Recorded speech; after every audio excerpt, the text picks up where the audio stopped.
For example अगर हम इसको एक तुम ऐसे समझो कि कुछ पैरामीटर्स हैं जिस पे कि हम क्लासिकल कोडिंग और वाइब कोडिंग को टेस्ट करने की अगर कोशिश करें, तो वो पैरामीटर्स हैं तुम्हारे, पहला प्रिसीजन को मान लेते हैं, दूसरा स्पीड को मान लेते हैं, एंड तीसरा ट्रांसपेरेंसी या इंटरप्रिटेबिलिटी को मान लेते हैं।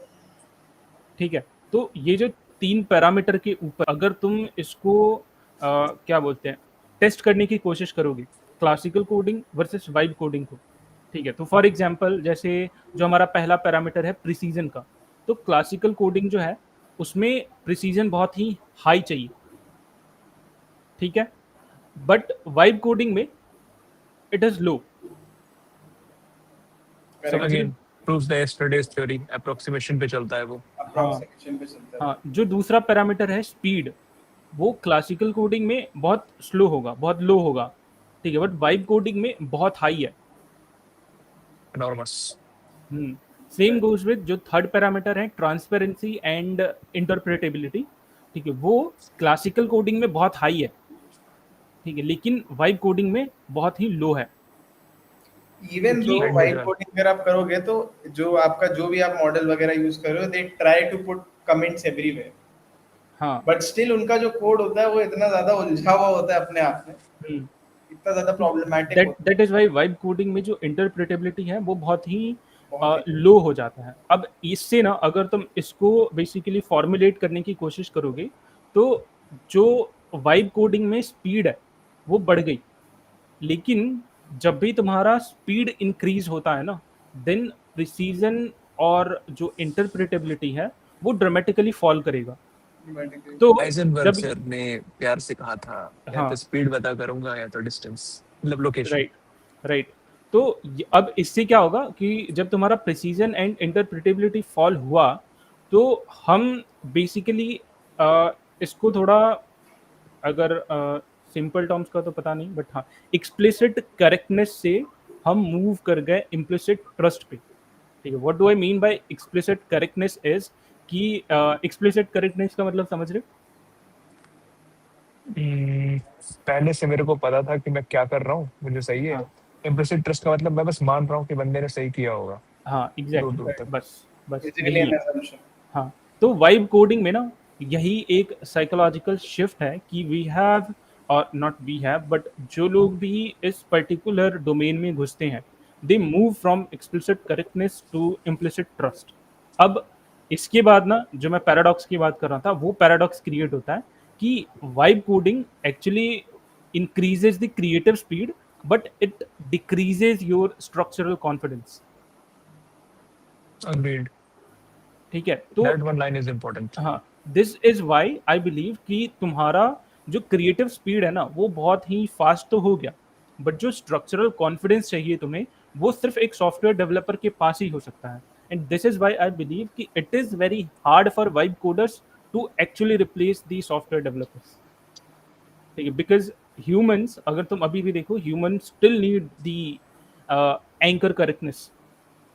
ठीक है, जब अग्रीड। तुम्हारा एम्बिगुअस सिस्टम होता है, देन वहां पे तुम्हें कुछ एंकरिंग चाहिए होती है when it comes to correctness और करेक्शन।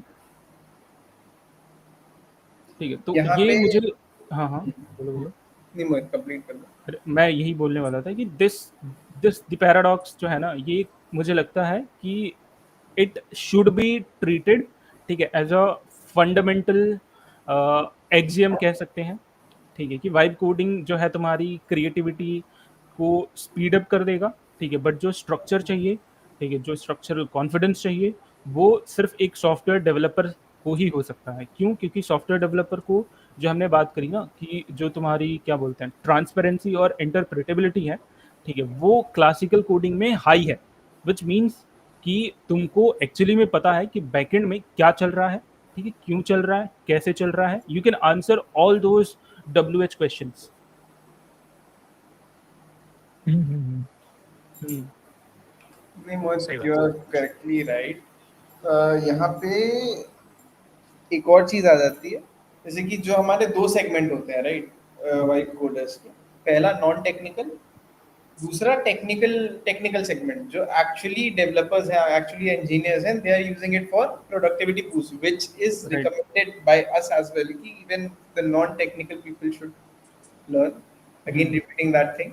सो जो हमारा सेकंड सेगमेंट है टेक्निकल वाला, उसके लिए आई मीन वहां पे इसका एक काफी बड़ा इम्प्लीकेशन ये हो सकता है कि let's say for example we have an app, we have a front end and we have a back end. We have assigned let's say 6 developers for each, 2 for front end, 2 for back end and 2 for app। ठीक है, क्यों? क्योंकि जो हमारी features requirements की list है, bug fixes की list है, पैचेस की लिस्ट है, वो ज्यादा आती है, राइट? सो लेट्स से हमारे पास सारे स्किल्ड डेवलपर्स है बट टाइम की कमी रह जाती है। लाइक अब जैसे कि अगर एक ही डेवलपर उस टास्क को करेगा उसको 2 हफ्ते लगेंगे, अब 2 डेवलपर उस टास्क को करेंगे तो उसमें 1 हफ्ते लगेंगे, तो क्लाइंट रिक्वायरमेंट जितनी जल्दी मीट होती है क्लाइंट उतना ही खुश होता है। Right. Let's say we have 6 developers, अब let's say 3 of these developers learn to write code. ठीक है, वाइट कोड करने से लेट्स से इनका जो टाइम है ऑलमोस्ट हाफ हो गया। जो चीज ये एक्स टाइम में कर रहे थे, जो चीज ये 1 हफ्ते में कर रहे थे, वो ये आधे हफ्ते में करके खत्म कर दे रहे हैं। सो इन दैट केस ये चीज हो सकती है कि जो सॉफ्टवेयर इंजीनियर्स और वाले हैं जो कि on the other hand white coding का यूज नहीं कर रहे हैं और टास्क फास्ट एग्जीक्यूट नहीं कर रहे, उनको हटाया जा सकता है, क्योंकि डेवलपर्स भी उनका काम टाइमली निपटा ले रहे हैं, राइट?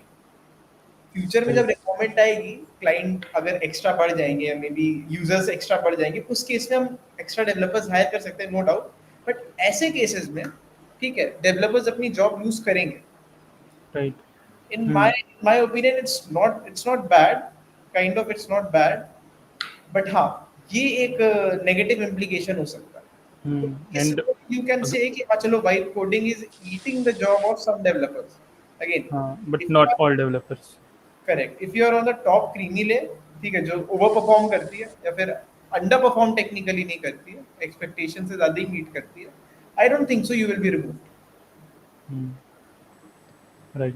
और अगर किसी ने बना भी लिया ना वाइट कोडिंग पे कोई प्रोडक्ट, मान लो मतलब लक ने उसका कुछ ज्यादा ही साथ दे दिया विदाउट साउंड टेक्निकल नॉलेज, तो एक फेज आता है ना कि मतलब पहले चीजें बहुत स्टेबल चलती हैं, आपने अगर कुछ फंड्स को रेज किया है, आपके इन्वेस्टर्स हैं वो सब बहुत खुश हैं, आपके आउटपुट्स भी अच्छे आ रहे हैं, लोग भी आपकी जो भी आपने सर्विसेज प्रोवाइड कर रहे हैं उसको सब्सक्राइब कर रहे हैं, सारी चीजें चल रही हैं, सारा एकदम एवरग्रीन स्टेट चल रहा है। फिर एक पॉइंट आता है कि थोड़े थोड़े बग्स दिखने शुरू हो जाते हैं, ठीक है, आप उनको बैंडेज लगा के स्टिच करते हो, चल रहा है अभी भी सिस्टम, वो एक हाई पॉइंट है। पता है यूटी, एक बहुत कॉमन मिसकंसेप्शन है लोगों को, इंजीनियर्स को भी कुछ है, तेरे को पता है मेंटेनिंग अ सॉफ्टवेयर का एक्चुअल मतलब क्या होता है? बग फिक्सिंग उसका एक बहुत मेंटेनिंग अ सॉफ्टवेयर मेंटेनेंस, अच्छा, ओके मेंटेनेंस। तो बग फिक्सिंग उसका एक बहुत छोटा सा पार्ट है, ठीक है। Bug fixing is not the entire maintenance. Maintenance is also कि जब वर्जन अपने आप अपग्रेड हुआ, कुछ इशू नहीं कर रहा है, आप एक सही टाइम देके, मैंने कह रहा हूँ अभी के अभी वर्जन अपग्रेड कर लो, जो आप प्रीवियसली लेट्स से नोड का नया वर्जन आया, नेक्स्ट का नया वर्जन आया, ठीक है, आप तुरंत कर लो। It is not breaking anything, but maintenance is part of that कि आप उसके लिए टाइम बनाओ, अपने ऐप को इवॉल्व करते रहो ओवर टाइम, ठीक है। पॉइंट आता है कि ये वाइट कोडिंग से पर्टिकुलर वर्जन पे डिपेंडेंट है, उन्हें भी अपग्रेड करते रहो, राइट, पूरे के पूरे ऐप को कीप राइट पूरे के पूरे ऐप को आप लेके आगे बढ़ते जाओ। जब वो आपका सेकंड फेज चल रहा होता है ना, कि आप बैंडेजेस लगा लगा के उसको स्टिच कर रहे हो, काम अभी भी चल रहा है, आपको एक फेक सेंस ऑफ सेटिस्फैक्शन मिल रहा है, उसने वार्निंग देनी शुरू कर दी, अभी भी कोई इशू नहीं है, सिस्टम मस्त चलता रहता है। प्रॉब्लम आती है कि जब एक ऐसे टाइम पे के बाद ना, देख इश्यूज जब आते हैं ना यूटी, अभी हम लोग तो फील ही कर रहे हैं, तो मैं जानती हूँ इस बात को क्या हो रहा है। इश्यूज कभी एक साथ नहीं आते सारे के सारे, वो थोड़े थोड़े हिंट्स देते हैं। अगर वो अनरेगुलेटेड और unattended, you let them move, एक टाइम बाद ऐसा आता है ना कि एक साथ पूरी के पूरे इश्यूज की भरमार आती है आपके पास, तो फिर आप भूल जाओ कि अब आप कोई नया फीचर लिखने वाले हो, आपकी ऑलरेडी बनाए हुए स्प्रिंट के प्लान से एग्जिस्ट करने वाले कुछ नहीं करेगा, सारा का सारा चीज साइड रखो, पहले इनको फिक्स करो, क्योंकि एग्जिस्टिंग फंक्शनैलिटीज ही अब ब्रेक कर गई। वाइब कोडिंग चला के आप पुश तो कर दोगे उस ट्रेन को, उस व्हीकल को, कि वो ट्रैक पे मूव करने लगी है, लेकिन आफ्टर सम टाइम जब इश्यूज एग्जिस्ट करना शुरू करेंगे, शायद जिस डेस्टिनेशन को आप सोच के बैठो वहां तक ना पहुंचे।